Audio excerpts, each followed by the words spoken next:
Olá, nós vamos falar então um pouquinho mais hoje sobre sistemática filogenética, cladística, lembrando que é por meio dos estudos proporcionados pela sistemática filogenética que estão sendo então propostas as novas classificações, as classificações mais recentes dos seres vivos. O entomólogo Willy Hennig então propôs um método bastante confiável, de modo que ele permite reconstruir a história evolutiva dos taxos.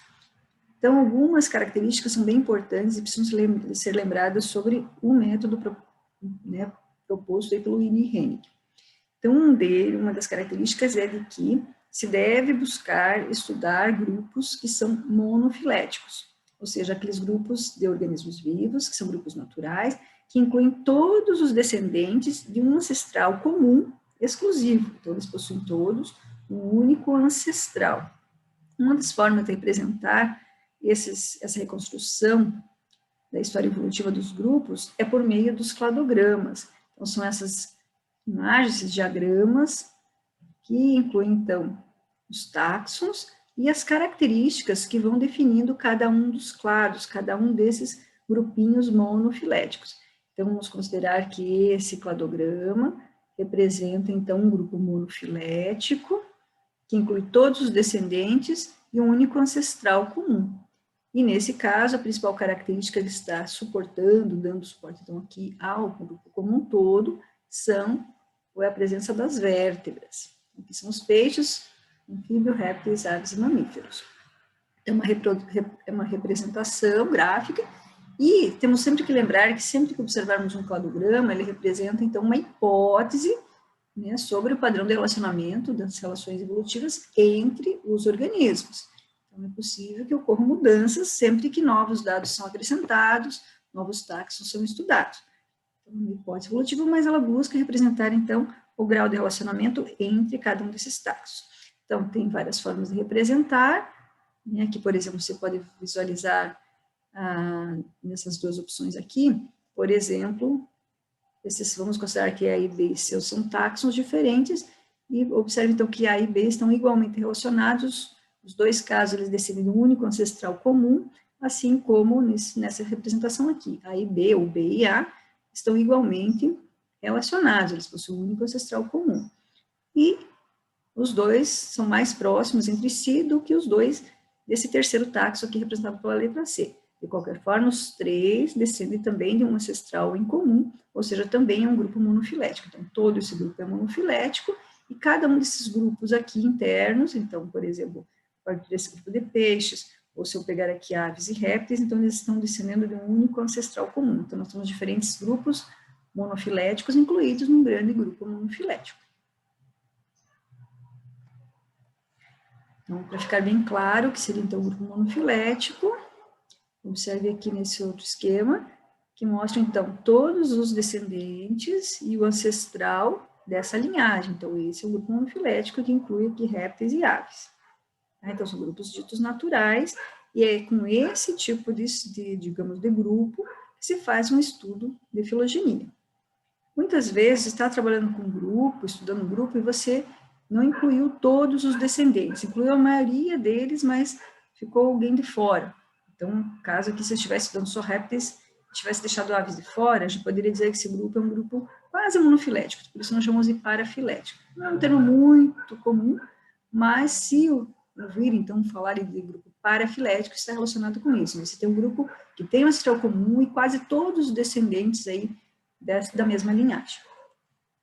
E, em algumas situações, especialmente estudos mais antigos, ou algumas vezes quando você não tem muito conhecimento sobre o grupo que você está estudando, você pode incluir grupos que não são tão aparentados, que possuem ancestrais comuns distantes, como é o caso que se nós estivéssemos, por exemplo, reunindo num único grupo os mamíferos e as aves, pelo fato, por exemplo, deles serem animais endotérmicos, que têm a temperatura do corpo mais controlada. Então, se nós estivéssemos trabalhando com um grupo que reunisse, então, mamália e aves, nós estaríamos trabalhando com um grupo completamente artificial, um grupo chamado polifilético, porque tem, então, origens diferentes, ancestrais diferentes.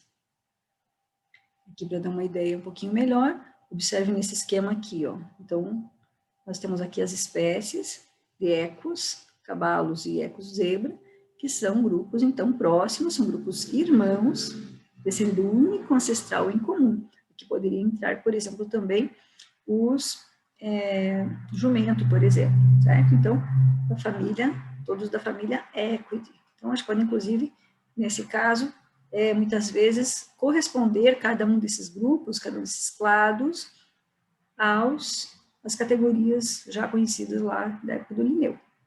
Aqui nós temos o gênero Equus, e aqui nós temos o gênero da Anta, que é o gênero Tapirus, com 2 espécies.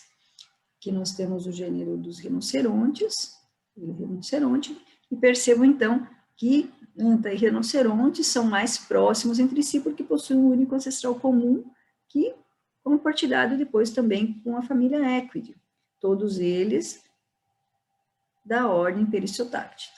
Então vejam que em cada ponto desses nós temos então um único ancestral comum mais recente para cada um desses grupos. Então, são vários grupos monofiléticos dentro de um grande grupo monofilético que é o grupo dos Perissodactyla. Esses cladogramas, essas representações gráficas, elas são provenientes de estudos de uma série de características desses táxons, desse grupo de estudo, que é um grupo considerado então monofilético, e esse conjunto de características ou caracteres, que podem ser morfológicos, moleculares, hoje em dia é mais comum, então, encontrarmos estudos com dados moleculares, eles precisam ser, então, caracteres homólogos. Não é qualquer característica que vai ser utilizada, então, numa análise filogenética. Então, os caracteres precisam ser homólogos e também derivados compartilhados. Nós já vamos entender o que é isso. Então, se nós observarmos, então, se nós fizermos um estudo de um grupo, nós precisamos buscar várias características, vários caracteres, mas temos que prestar atenção porque eles precisam ser homólogos. O que são estruturas homólogas? Vamos comparar aqui 3 representantes, né, da classe mamália, então, o ser humano, falei errado. Nós vamos considerar aqui 3 grupos de vertebrados, nós temos aqui o morcego e o ser humano, que são mamíferos, e uma ave. Observe o membro anterior desses vertebrados.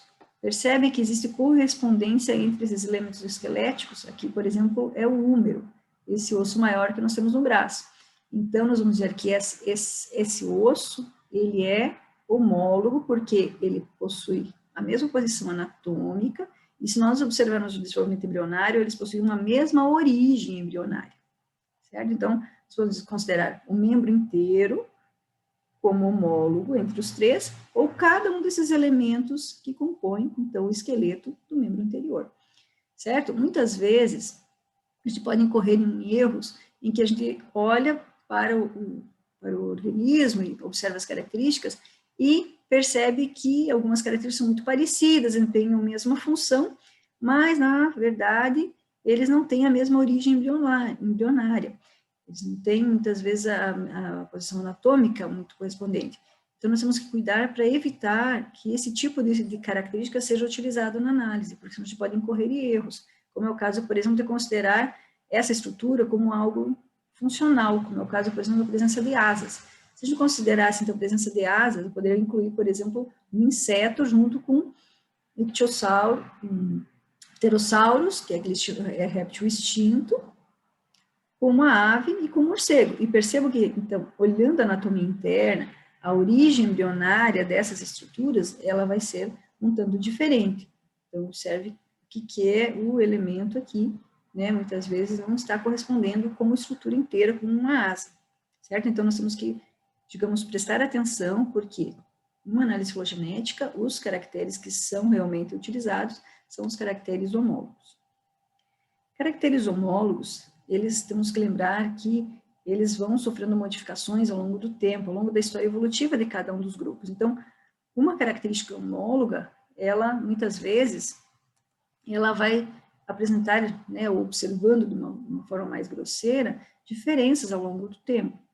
Por isso que a gente tem que cuidar com a questão de ser a posição anatômica e também pensar lá na origem durante o desenvolvimento embrionário.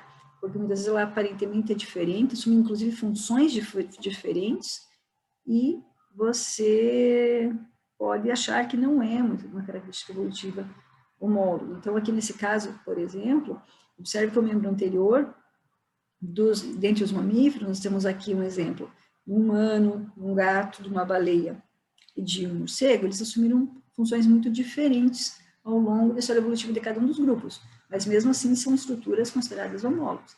É como imaginar a cauda está presente em todos ou quase todos os animais cordados, os vertebrados, por exemplo. Então, cauda é uma estrutura que normalmente está presente e ela é homóloga, mas ela pode assumir funções ou formatos diferentes ao longo da história evolutiva. Tá? Então, normalmente as homologias, elas podem divergir ou mudar ao longo do tempo, né, dos padrões evolutivos, mas elas estão relacionadas normalmente com adaptações aos diferentes ambientes, diferentes modos de vida.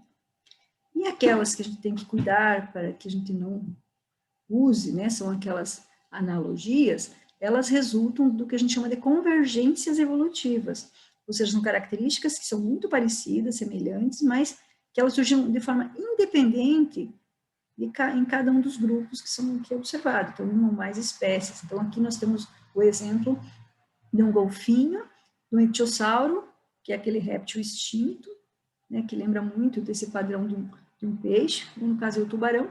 Então, eles se assemelham externamente, mas a gente sabe que essas características, especialmente a nadadeira dorsal, por exemplo, ela surgiu de forma independente, não, né, se vocês observar, a grosso modo, aqui nós poderíamos incluir essas três espécies no mesmo quadro, o que isso não estaria correto, porque eles descendem de ancestrais diferentes. Então, as convergências evolutivas, elas, na verdade, são analogias, são estruturas que surgiram de forma independente